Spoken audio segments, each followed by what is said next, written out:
everyone, Vincent here, and today I'm slideshowing you the PowerPoint I made today about the 7-car journey on a motorway, safety rules. This PowerPoint is brought to you by Ford. I'm switching it to slideshow mode. The 7-car journey on a motorway safety rules, brought to you by Ford.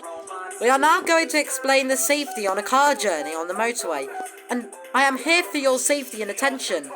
It's important that you pay attention and follow instructions carefully. And this is brought to you by Ford, because my dad owns a car from Ford, known as the Ford Cougar.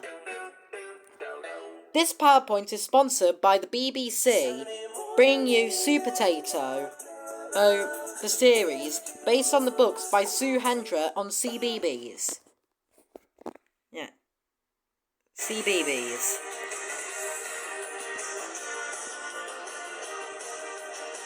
Rule number 1, no loud noises, because it may disturb other people and the driver of the car, so I won't even think about saying some memes in the car, and no loud, terrible singing.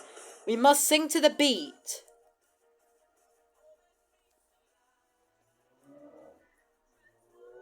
Rule number 2, luggage. If you got a backpack or handbag or any other item, please either let someone or load it in the boot for you, so you won't take anything out. If necessary, you could always place it on the seat in front of you. If you're sitting in the front of the seat, or in the back of the seat, you could place it underneath the seat in front of you, or underneath the front. But only if it contains only if it doesn't contain a lot of stuff. If your bag does contain a lot of stuff, please place it in the boot. No. Place it in the boot, which is the back of the car, a storage compartment for all your other stuff, and not just your backpacks. The aisles and exits must be kept clear in the car. But please do be careful when placing it inside the boot with the person of assistance, as it may fall and injure you. Rule number 3, seatbelts. When the car is about to depart, please make sure your seatbelt is on, but only for people in the front seat.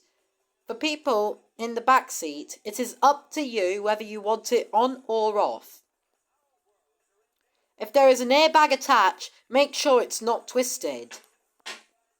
So this is different to planes, and it's on the car, because on planes they have a metal flap or an airbag attached, just like in Virgin Atlantic or any other airline. Any airline. But in a car, you get to press a red button to unfasten in order to open up the buckle. As I said in the PowerPoint, to unfasten, press the red button to open up. Do not use the seatbelt when the vehicle is moving. Rule number 4, reading. I'm making this rule number 4 because every time when I read, I am literally required to read 4 pages for any books, and not just my favourite ones, i.e. Diary of a Wimpy Kid and Harry Potter. It is very important to catch up on some reading. When reading in the car, you'll be advised to read in your head and not aloud, because it will annoy other passengers in the car. If you want, you can use your indoor voice. Either way, you can't read aloud because as passengers will get annoyed and will hate the journey, and I'll be to blame. Rule number 5, no tantrums. We can't let anybody throw any tantrums on board because it can stress people on board the car. Rule number 6, asking good-for-nothing questions. You must never ask anybody whether you did good or bad about your behaviour, whether you provoked others or done something wrong on board the car, especially not.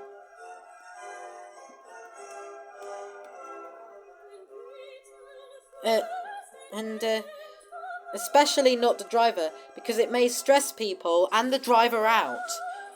Someone in the, as I said, someone in the car will explicitly tell you whether you've done something wrong or possibly good. It is 50-50. Same if you ask, are you nearly there? Are we nearly there yet? It was meant to be, are we nearly there yet? It was just a bit of a typo. And I want to go to the toilet. Well, you have to go to the toilet before you go. And don't ask, are we nearly there yet? I want to remember the time where I mistakenly said, Dad, I want to see my mum. I want to go home. Crying, are we nearly there yet?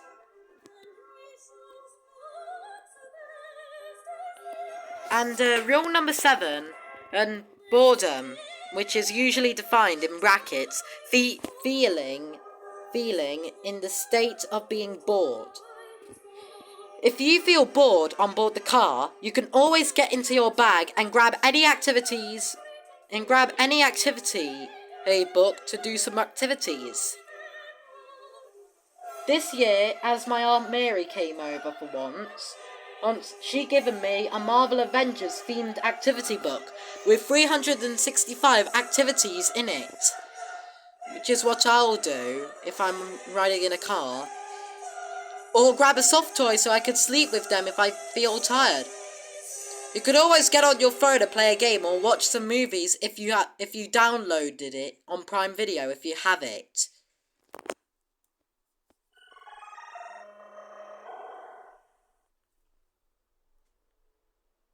In the final safety check, I'm now coming over with the final safety check. Enjoy the ride and love the journey. And that's the end of the safety. And thank you for your attention. We wish you a relaxing onward journey.